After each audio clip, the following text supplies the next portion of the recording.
வீடியோவில் 11th standard business mathematics chapter 10 operational research example 10.1 sum இந்த வீடியோவில் நம்ம பார்க்க போகிறோம்.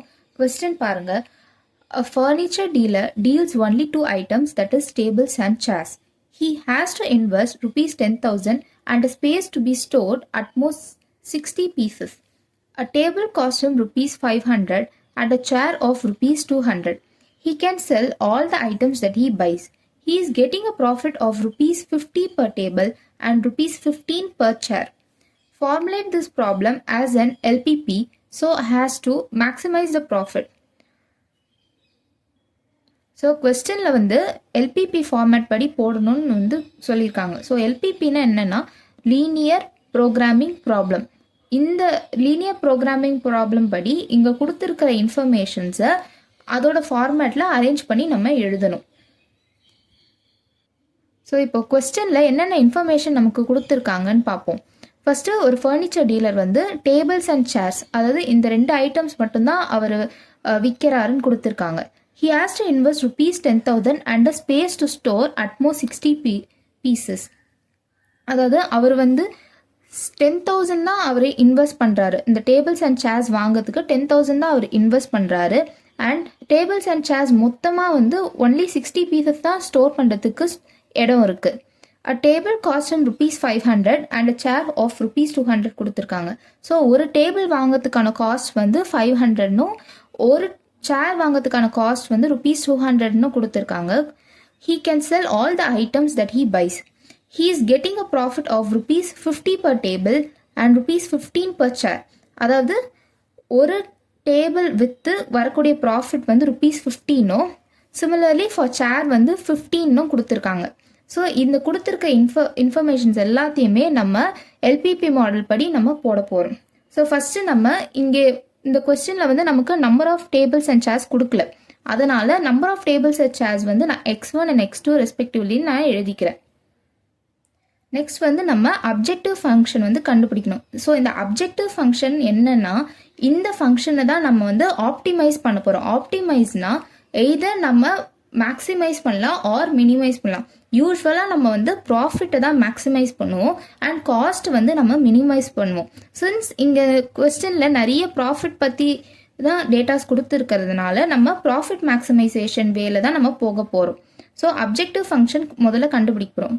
அதுக்கு நமக்கு என்ன வேணும்? ப்ராஃபிட் வேணும். ஸோ ப்ராஃபிட் ஆஃப் ஒரு டேபிள் கொடுத்துருக்காங்க. ஒரு டேபிள் விற்று வரக்கூடிய ப்ராஃபிட் வந்து நமக்கு கொடுத்துருக்காங்க. அண்ட் ஒரு சேர் விற்று அதுக்கப்புறம் அதில் கிடைக்கக்கூடிய ப்ராஃபிட் வந்து கொடுத்துருக்காங்க. ஆனால் x1 டேபிள்ஸ்க்கும் x2 சேர்ஸ்க்கும் நமக்கு தெரியாது.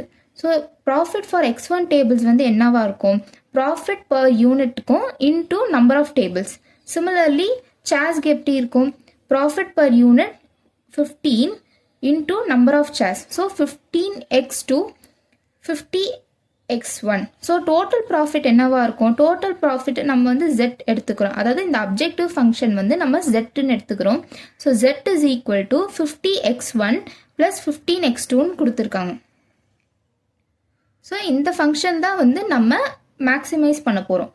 நெக்ஸ்ட் வந்து நம்ம கன்ஸ்ட்ரெயின்ஸ் எழுதணும். கன்ஸ்ட்ரெயின்ஸ் தான் என்னது? இந்த கன்ஸ்ட்ரெயின்ஸ் வந்து இஸ் நத்திங் பட் லிமிட்டேஷன்ஸ். இந்த ப்ராஃபிட் மேக்ஸிமைசேஷனுக்கு எதெல்லாம் அப்டிக்கல்ஸ் ஆர் பேரியர்ஸாக இருக்குன்றது தான் நம்ம இப்போ பார்க்க போகிறோம். ஃபஸ்ட்டு இந்த கொஸ்டினில் எது பேரியர்ஸாக இருக்குன்னு பார்த்தோம்னா ஸ்டோரேஜ் வந்து அப் டு 60 பீசஸ் வரைக்கும் தான் ஸ்டோர் பண்ண முடியும்னு சொல்லியிருக்காங்க. ஸோ நமக்கு இங்கே number of tables and chairs என்னன்னு தெரியும்? x1 அண்ட் x2 நம்ம இப்போது அந்த வேரியபிள் நமக்கு கொடுத்துருக்கோம். So x1 plus x2 will be less than or equal to 60, which means up to 60 pieces வரைக்கும் தான் அவங்களால அந்த ரூமில் ஸ்டோர் பண்ண முடியும். ஸோ அதுதான் நம்ம மேத்தமெட்டிக்கல் எக்ஸ்பிரஷனாக நம்ம இங்கே எழுதியிருக்கோம். So this is constraint 1. Constraint இந்த சம்மில் என்னன்னு பார்த்தோம்னா cost. So cost per unit வந்து இங்கே கொடுத்துருக்காங்க. So cost per unit of table பார்த்தீங்கன்னா rupees 500னும் சிமிலர்லி ஃபார் சேர் வந்து rupees 200ன்னு கொடுத்துருக்காங்க. ஸோ காஸ்ட் பர் யூனிட் கொடுத்துருக்காங்க. ஆனால் நமக்கு காஸ்ட் ஃபார் x1 டேபிள்ஸ் தேவை.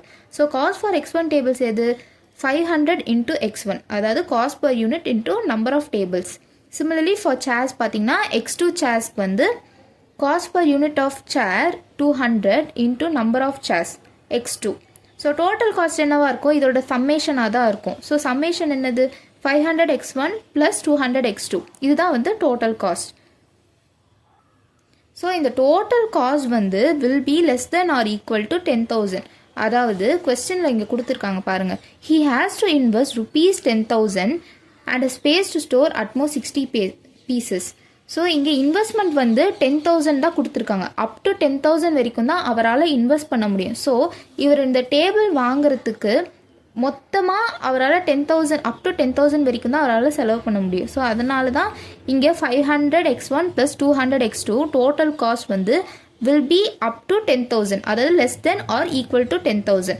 ஸோ இதை இந்த ஈக்குவேஷனை வந்து நான் 100ஆல் நான் டிவைட் பண்ணுறேன். 100ஆல் டிவைட் பண்ணேன்னா 5x1 + 2x2 less than or equal to 100ன்னு இருக்கும். So this is constraint 2.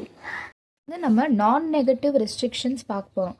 இந்த நான் நெகட்டிவ் ரெஸ்ட்ரிக்ஷன்ஸ் கீழே என்ன வரும்னா, நம்ம எடுத்தோம் இல்லையா 2 variables x1 and x2 which is number of tables and chairs. இந்த வேரியபிள்ஸ் வந்து எய்தா பாசிட்டிவ் வேல்யூ எடுக்குதா நெகட்டிவ் வேல்யூ எடுக்குதான்றதை நம்ம இங்கே மென்ஷன் பண்ணுவோம்.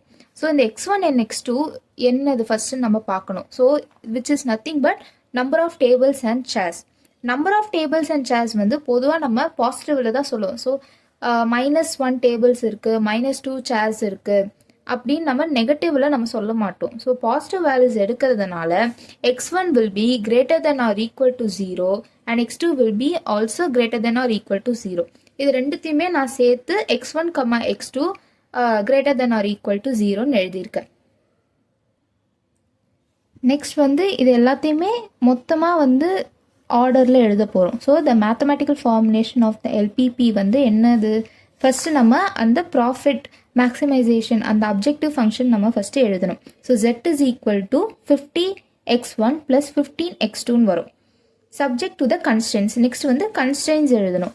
கன்ஸ்ட்ரெயின்ஸ் எது, நம்ம ஃபஸ்ட்டு ஸ்டோரேஜ் பற்றி பார்த்தோம் இல்லையா, ஸோ அதுதான் எழுதணும். x1 + x2 will be less than or equal to 60. So next வந்து நம்ம காஸ்ட் பற்றி பார்த்தோம். 5x1 + 2x2 will be less than or equal to 100. Next வந்து நம்ம அந்த நான் நெகட்டிவ் ரெஸ்ட்ரிக்ஷன்ஸ், அதாவது x1 and x2 வந்து எந்த வேல்யூஸ் எடுக்கும் அப்படின்றத எழுதணும். So x1, x2 will be greater than or equal to 0. அவ்வளோதான் இந்த சம். கண்டிப்பாக உங்களுக்கு இந்த சம் புரிஞ்சிருக்கும்னு நினைக்கிறேன். புரியலைன்னா கண்டிப்பாக கமெண்ட் பாக்ஸில் கமெண்ட் பண்ணுங்கள்.